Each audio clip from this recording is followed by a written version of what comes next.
everybody, I'm Bree the Plant Lady, and today I am doing some very early container changeouts for the season. Now, I have never in my life done replanting at the end of March, okay? 2023, the theme is earlier than ever, and this goes right along with that. But as you can see, this pot of rye, it's in full flower. I love it in bloom, but I absolutely cannot stand how this looks. It's driving me crazy. It gets worse every time it rains. So I've decided today I'm going to go ahead and I'm actually going to cut back all these green stalks. I can use these in dried flower arrangements, and I'm going to get this pot replanted for the warm season. Now, I don't think that what I'm planting right now is going to be the forever for the summertime, but it's good for this intermediate time right now. And most importantly, I'm gonna just clean this pot up so that every time I pull in the driveway, it doesn't get under my skin. So stay tuned for my progress.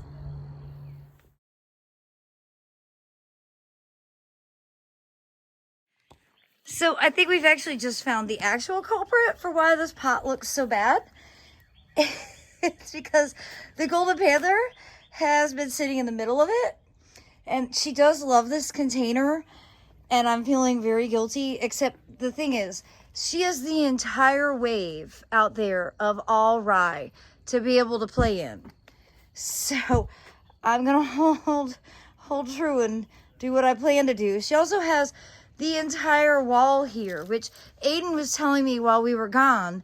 She just like perches in the wall, which doesn't surprise me one bit.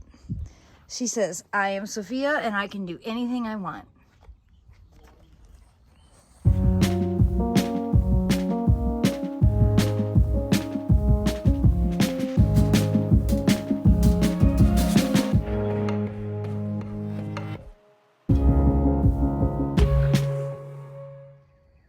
Well, there's no question this was upsetting for Sophia, but I do think the pot looks significantly better. So you see, that is a hardy ginger that I've been overwintering for years. And then I got 2 Asclepias from Bell's Seed 2 weeks ago.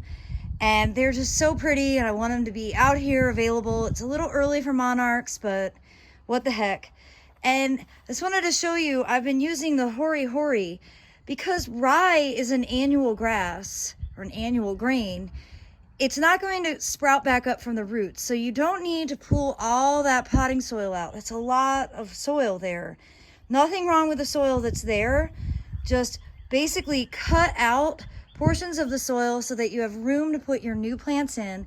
And now I'm going to top dress with the Veggie mix from Soil Cube, so I can add 3 broccolis right here to the front of this container. All right, so I'm just gonna basically top off this container with the Soil Cube. This is the Veggie mix, which is definitely my favorite new soil. But really any Soil Cube will do, whether you have Veggie mix or the traditional humus-rich compost. I really like using that as my potting soil because it holds more moisture and nutrients, and it lowers the maintenance in my container plantings. And so now that is top dressed, I have 3 broccoli plants, which is probably a little bit overkill, but I'd rather this planter be really full and look awesome. And just like that, it's replanted for the spring. It's neat and tidy. I've got easy access to a hose, and with any luck, the pollinators will show up, specifically the monarchs.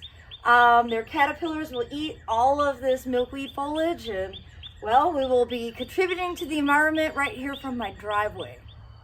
Well, I hope you'll be inspired by this video. I know it's a little bit early to be doing container changeouts, but if you have some winter pots that don't look ideal, now is a great time to go ahead and do some changes, recognizing that these might not be what you grow for the entire summer, but you know, they're gonna look good for all of April, May, and well into June. So I look forward to sharing updates with this container and all of the pots that I have growing here in my Zone 7 home garden in Central North Carolina. Please give this video a like, share it with your friends, and be sure to subscribe for more practical gardening advice. Thanks so much for watching, everybody. Happy planting!